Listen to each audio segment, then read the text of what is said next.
All right, happy Thursday, everybody. Welcome back to the channel. Hopefully, you're having a fantastic day. Well, April is in the books, and it was okay. We ended up 5 units in the MLB. We'll take it.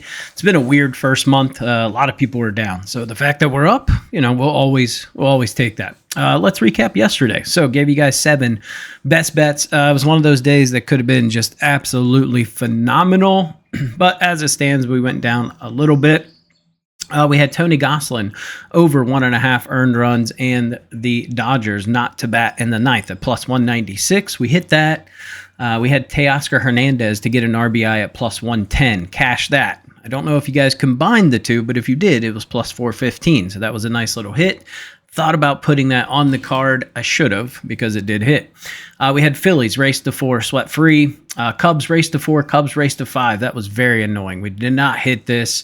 Game ended 4-3. Cubs just could not hit with runners in scoring position. So very frustrating there. Reds team total over 4.5. They were terrible. Both games yesterday, they were terrible. So we lost that one. Yankees Orioles over 9.5. This looks sweat free. At the beginning of the game, 7 quick runs and then hooked us at 9. So that was very frustrating. So it shoulda, coulda, woulda. It is what it is. So let's get into this card today and give you guys my 6 best bets. I will tell you 4 of the plays are plus money, and there's a plus 300 plus parlay in there that I like today. So first game on the card, it's Paul Skeens Day. Cubs versus Pirates. Colin Rea going up against Paul Skeens. Weather 77 degrees, mid-humidity and pressure, and we got a 9-mile-an-hour wind that's going to kind of be blowing in just a hair. It's going to be more of a side wind, kind of from right field to left field. If we look at the Pirates versus Colin Rea, I mean, this guy's been lights out. I don't know how, but he's got a .96 ERA. He's 1-0, but he's still giving up an opponent average of 233, which is above league average. Really, on this squad, the only person that has a decent amount of at-bats versus Colin Rea is Brian Reynolds, and he's got a great track record. He's 7 for 12 with a home run, 2 extra bases, and he struck out 3 times. So he's the only person.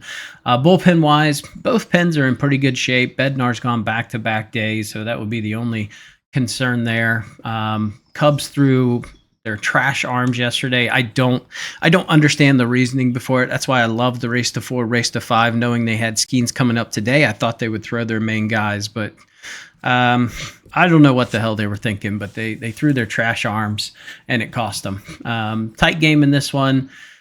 Yeah, I think the Pirates are going to be able to get to Rea a little bit, but I've been saying that every single start. If we look at Skeens versus the Cubs, he's been really good. He's 2-0 with a 2.25 ERA. He's faced him 4 times. He has 30 Ks. So the over 6.5 K prop looked pretty appealing. Ultimately did not pull the trigger on it. His last start versus the Cubs, he struck out 6. Start before that, he struck out 6. Then he went 11-7. So there's not a lot of history there that says he's going to go over that prop. Obviously, it's Paul Skeens. He's having a good year. He's 3-2 though, just not getting a lot of run support. I think that's really the issue. He's only getting about 4 runs a game, but he's got a terrible bullpen behind him. So it's essentially been he pitches pretty decent. Bullpen blows it. He's got great splits, sub 200 against righties and lefties. Rea, weaker against lefties, giving up a 265 average, 205 to righties. Neither are giving up hard contact. So this is one with the wind kind of blowing to the side. We got an over-under of 7.5. It's just a fade game for me. I just don't like this game whatsoever. I can't take the Pirates at minus 148. So your value is taking the Cubs at plus 124, especially with Rea on the bump. So I do think there is value taking the Cubs here. If they can just get to that bullpen of the Pirates, they should be good. Next game is going to be the Cardinals and the Reds. It's going to be 79 degrees at GABP. We got a 12-mile-an-hour wind blowing ever so slightly in from right field. Mid-humidity, mid-pressure. Now, I don't know if this game gets played. If I look at the weather, it's dicey. There is rain expected at 1 p.m., so this could potentially be a rain out, but we are getting a short price to take a home favorite here. If we look at the Reds, they got stomped yesterday, but they threw every terrible bullpen arm they had. So they have all of their great arms available today. So I do like the Reds today with Abbott on the bump. And this is a system play where, Liberatore on the road has just not been good. Reds are hitting lefties extremely well. Over the last 2 weeks, this is your best left-handed hitting team in the majors. Still getting it done with runners in scoring position despite yesterday. They're still hitting 305 over the past week with runners in scoring position, 260 over the past month. So it is two teams that are hitting well with runners in scoring position. I will tell you the Reds have given Abbott a ton of run support. He's averaging 7 runs a game. The Reds are when he pitches. So I do like this spot. Again, Liberatore on the road. He has had a lot of success against this Reds team. He's pitched against them 7 times. They've all been in relief. So he's never gone more than an inning against the Reds. So really hard to kind of go into that a little bit. If we look at Abbott, he is 3-2 against the Cards with a 4.94 ERA. So not great, but he's got a winning record against them. Now, the 2 rough starts were couple of years ago. So if we look at 2024, his last 2 starts against them were outstanding. He pitched 2 gyms against them. So I do like him to bounce back here. I think their bullpen is in significantly better shape than the Cardinals, actually, just because they did throw their trash arms. So they still have Santillan, Ashcraft, they have Barlow, and they have Pagan. So they threw Alexis Diaz yesterday. The score doesn't really reflect that first game. It was a very tight game until Alexis Diaz came in and gave up 3 home runs and 6 runs. So the fact that we're not going to see guys like Brent Suter and Alexis Diaz gives me a lot more confidence that the Reds will win today. So I do look for the Reds to bounce back today. Give me the Reds on the money line -120 as one of our official best bets. Next game is going to be the Twins and the Guardians. SWR, Simeon Woods Richardson, going up against Ben Lively. Another game where we could potentially see a rainout. It's going to be 73 degrees with mid-humidity and low pressure, so very good for carry. And we have a 9 to 16 mile an hour wind blowing out to right center. So home runs are going to be up, runs are going to be up. Over-under of 9 against 2 pitchers, in my opinion, both +4 ERAs, very hittable. SWR giving up an opponent average of 293. Ben Lively, opponent average of 261. I would love to take the over here. My only concern is 61% of the Twins games have gone under. So they're only over in sub 40%. Guardians are over in 54% though. So I do lean over 9. This is one I trust that they will go over this total. So give me the over as an official bet here. I just don't like SWR splits versus lefties, giving up a 390 average to lefties. We know this Cleveland team is very heavy on the lefty side. The wind's going to be blowing out hard to right field. He's given up a hard hit percentage of 52%. That's absurd. Average exit velo of 92 miles an hour. Now, Ben Lively's the exact same. Hard hit percentage well above average at 47%. Average exit velo, the exact same number, 91.7. So it should equal runs here. So give me the over 9 in this game. Next game is going to be the Royals and the Rays. And we've got Seth Lugo going up against Shane Baz. Now, Baz has never faced the Royals before, so we don't really have a lot of history there. The only person that's had an at-bat versus Baz is Jonathan India, and he is 1 for 4 with a home run. So his one hit was a home run, but I don't love the splits here for this Royals team. I think Baz has a lot of success today. I think the Royals win. Now, we're going to go with a bit of a 3-leg parlay here, and we'll talk about it at the end and why I like it. But I will tell you that this Royals team, I don't like the bullpen situation. Carlos Estevez has gone back-to-back days. Ursek's gone back-to-back days. So their 2 main arms have gone back-to-back days. Rays bullpen's in really good shape. They used Mason Englert for 53 pitches yesterday. They used Biggie for 9. So bullpen's in outstanding shape here. That said, I can't get behind the Rays at -162. So we're going to do a little bit of a negative correlated play to get this over 300 for our play. All right, next one is going to be the Dbacks. And the Mets should be a really good game. We got Kodai Senga going up against Zach Gallen. We got a 7 mile an hour wind blowing out to left field. 63 degrees with mid-humidity, but we do have high pressure, so that is going to impact carry. Mets bullpen's in great shape, considering they had a staff game yesterday. Outstanding shape. Zach Gallen, 1-4 on the year. 5.57 ERA. Going up against Kodai Senga, who's 3-1 with a 1.26 ERA. This is definitely a Met spot, in my opinion. That said, the splits, they don't look fantastic. If we look at head-to-head matchups, No one on the D-backs has had success against Kodai Senga. Literally no one. Perdomo is 1 for 6. Corbin Carroll's 1 for 6, and that's it. Everybody else is 0 for 5, 0 for 3. So not a crap ton of at-bats. If we look on the Mets side, there's a lot of people that have had success against Zach Gallen. Pete Alonso is 2 for 3. Lindor is 2 for 3. McNeil 1 for 3. Ventos 1 for 3. So not a ton of ABs, but they've had success. Now, surprisingly, the guy that has really struggled against Zach Gallen, and he's had a ton of at-bats against him, is Juan Soto. He's 3 for 20 with 1 extra base hit, 4 Ks, and a walk. So that's a little concerning. But when I look at this D-backs bullpen, they threw almost their entire bullpen yesterday. So they threw Thompson, Beeks, Miller, Martinez, and Ginkel yesterday. Martinez is day-to-day now. If we look at this Mets bullpen, they've got all their main arms available. I mean, Diaz is rested and ready to go. Reed Garrett's good. Dylan Young actually got put on the IL, so he's unavailable. But you still got Stanek. Brasbaban started yesterday, so we won't see him. We won't see Waddell. That's about it. Budo's still available. He threw 29 on Tuesday, but should be fine for today. So, if we look at Zach Gallen, never won a game against the Mets. He's 0-2 with almost a 4 ERA. Kodai Senga, on the other hand, 2-0 with a .64 ERA versus the D-backs. Now, that said, hasn't faced them since 2023, but went 8 innings and gave up 1 earned run. When another starts 6 innings, no earned runs. So 6 hits in a total of 14 innings. So I like the Mets here. Minus 162 is a little steep to pay. Thought about going first 5, but then at the same time, I would really like to capitalize on that weak bullpen of the D-backs. So give me the Mets -1 at minus 113 as our official play in this one. So we need them to win by 2. If they win by 1, it's a push. I'm okay with that. All right, Brew Crew and the White Sox. This is going to be Chad Patrick going up against Sean Burke. It's going to be 61 degrees with high humidity and low pressure. All that is fantastic for carry. And we got a 7-mile-an-hour wind blowing out to left field. We got an over-under of 8.5. I thought, let's just take the over. But we're getting some good value here. I'm taking the Brewers in a race.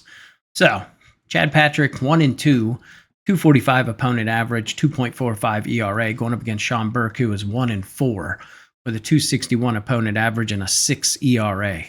Burke is giving up a 354 average to righties. That ain't good. Brewers have some pretty stout righties in this lineup. Chad Patrick's also a little weak against the righties, giving up a 275 opponent average. I just don't want to trust the White Sox to score runs here, if I'm being honest.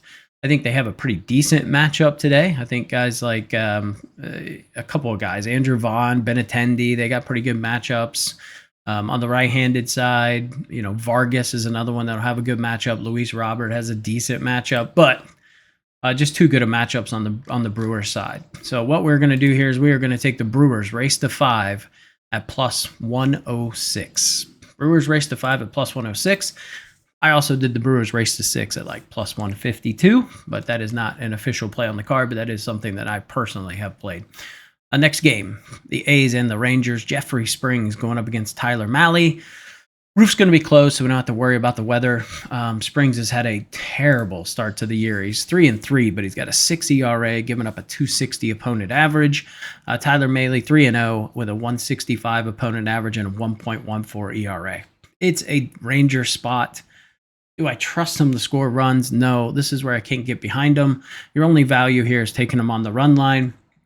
I do feel pretty confident they get that done, but didn't put anything on here. So I have no official play in this game, but my lean would be Rangers run line here in that contest. Next game, Nats and the Phillies. Oh boy, this is an interesting game. It's going to be 64 degrees, mid-humidity, mid-pressure. We got a 10-mile-an-hour wind blowing out to left center. So runs are going to be up. We see an over-under pretty stout, 9.5.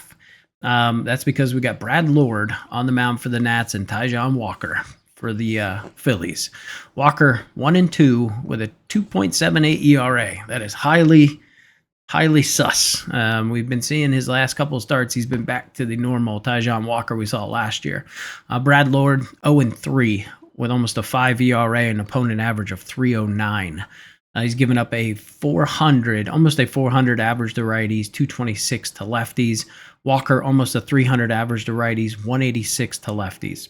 So we're going back to the tried and true bet that has been beautiful for us. We're going to go Phillies race to 5. It's a little dangerous with Walker on the bump, but we're getting great value. Plus 116 on FanDuel. So we're not going to do the 4. We're going to do the 5. We've been doing the 4, but I do think it's safer to do the 5 here. Washington's bullpen's terrible. We look at the Phillies bullpen. They're in okay shape. Kettering should be available today. Banks threw 27 yesterday, so probably not available. Alvarado should be available. Strom is available. Hernandez, Romano. I mean, they got arms available. On the Nats side, their bullpen's in pretty decent shape too, but it's just a horrendous bullpen. So this bullpen has a 7.41 ERA, worst in baseball. Phillies not far behind them at 5, but I do trust the arms they have available today versus the Phillies or versus the Nats bullpen. All right, next game, Red Sox and the Blue Jays. Tanner Houck going up against Jose Barrios. Houck 0-2, giving up a 3.17 opponent average, almost an 8 ERA, 7.58. Going up against Barrios, 1-1, 2.56 ERA, 4.24 ERA, 2.56 opponent average. I hate this game. I hate this game so much. I just don't know which pitcher is going to suck more, and I feel like Tanner Houck is just due for a good start. We did see this kind of similar thing last year with him, and then all of a sudden he started pitching well on the road. So I'm a little nervous to back the Red Sox at minus 112. I want to lean Blue Jays in this one at minus 108. I think you're getting a home team at a very good price with an advantage on the mound. So Houck's just not someone I can trust right now. My only issue with the Blue Jays is they're still struggling with runners in scoring position, hitting 181 over the past 2 weeks, 233 over the past month. So they're in the bottom 5-6 in baseball in terms of that. But the splits for Houck look terrible. Giving up a 364 average to lefties, 264 to righties, hard hit percentage of 49%, average exit velo of 91. It's just not great. So, like I said, lean Blue Jays. Want nothing to do with this game. All right, next one, Tigers and the Angels. Casey Mize on the bump going up against Yusei Kikuchi. Mize 4-1 on the year with a 2.12 ERA.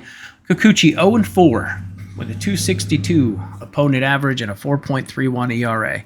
I think we're getting a good price to take a Tigers team, but they're 6-9 on the road. Angels are 5-4 at home, but the Angels have lost 5 in a row. So a couple ways you could look at that. You could say, well, we should take Tigers because they've lost 5 in a row, or the Angels are due for a bounce back. I'm not sure which. Mize is still just not a guy I necessarily trust. Doesn't have good K stuff. We know you can K this Angels team like crazy. They're striking out the most in baseball versus right-handed pitchers this year at 30% over the last 2 weeks. Over the last week, it's still high. They're 29, striking out at a 28% clip. But Tigers have been striking out a ton too. About 27% over the last 2 weeks. They've been struggling a little bit with runners in scoring position. Yeah, it's Tigers or nothing here. I think you are getting decent value to take the Tigers at minus 122. It's almost too good a value that makes me a little bit nervous, to be honest. So passing, but lean Tigers. Last game on the card today is going to be the Rockies and the Giants. Kyle Freeland going up against Justin Verlander. I just can't back Verlander at minus 235 at home. Verlander's just been not good. Freeland's not been great, but he also pitches at Coors, so things are a little bit inflated here. Righties are hitting very well off of him, 357. Verlander, 270 to lefties, 250 to righties, so he's an equal opportunity offender. Yeah, just not a game I want to touch, to be honest with you. 50 degrees, high humidity, mid-pressure, and we got a 12-mile-an-hour wind blowing out to kind of center field, left center field. Over-under of 7.5. I think Freeland does okay in this spot. Neither team is hitting well. Giants versus lefties, not great. They're bottom 10. They've been struggling over the past week to get runners in. They're bottom 7 there. Colorado Rockies are just 28th with runners in scoring position across the board.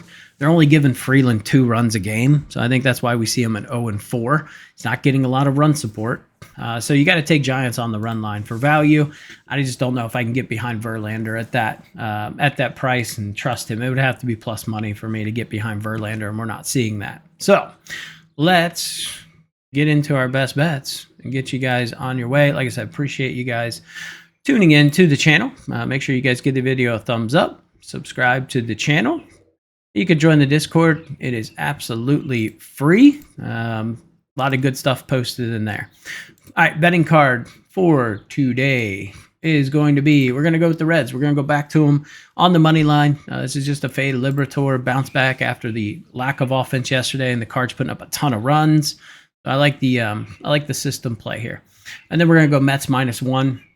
Again, Gallen, just not a pitcher I can trust, and I really want to jump on that Dbacks bullpen and the fact that the Mets have a really fresh pin. So I don't necessarily want to go first 5 because of that.